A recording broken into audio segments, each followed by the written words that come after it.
There she is, Janet Yellen, reading her opening remarks right now. After she's done that, the Q&A begins. You could see some fireworks. We'll show it to you if and when that happens. Now, we were going to bring you the story from Florida about going to jail if you abuse the welfare system, but we've got a much better story for the judge than that one. The debt ceiling, the clean debt ceiling bill from John Boehner. Let me explain to our viewers before we get to your outrageous remarks that you're about to make. You mean my remarks about outrage? Your impassioned remarks, which I know you're going to make. John Boehner says tomorrow he's going to bring to the floor of the House a clean debt ceiling bill. Go ahead, Mr. President, raise the debt ceiling. We don't want anything in return. And yes, you say? Yes. Well, this is a rejection of whatever values remain in the Republican Party. It also may serve to undermine his speakership because he is the Speaker of the House of Representatives only because the Republicans want him to be. And when a majority, an overwhelming majority of the Republicans in the House reject what the Speaker wants because he has rejected their values, the reasons for which they were sent to the Congress, he's jeopardized his longevity as the Speaker. How about the Republican Party returns to the principle of winning an election? This is all about winning the 2014 election. Wait a second.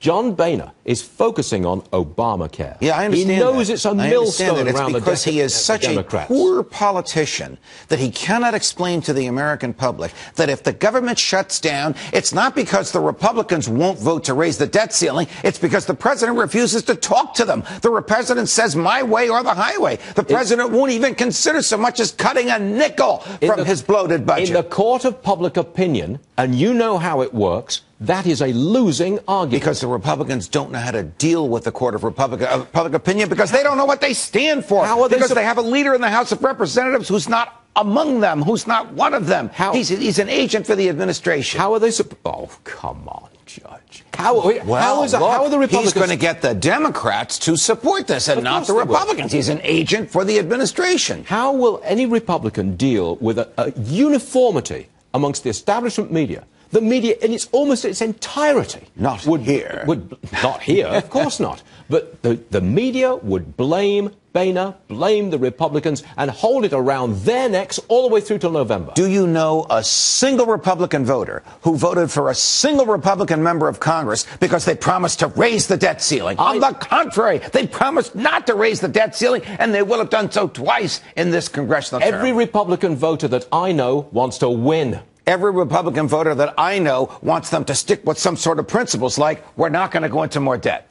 Every Republican voter I know wants to have a good strategy for winning in November. What will they be winning if they vote with the president? If they vote the way the big government crowd always wants? What's the sense of having Republicans there? Charles Payne, the voice of reason, spoke moments ago to say that it's going to pass anyway, whether it's got Republican support or Democrat support or Tea Party support. They would raise the debt ceiling. Wait a minute. If John Boehner applies the Hastert rule, named after one of his predecessors, Speaker Dennis Hastert, which is that a majority of the majority has to favor legislation before it comes to the floor, this legislation would never come to the floor.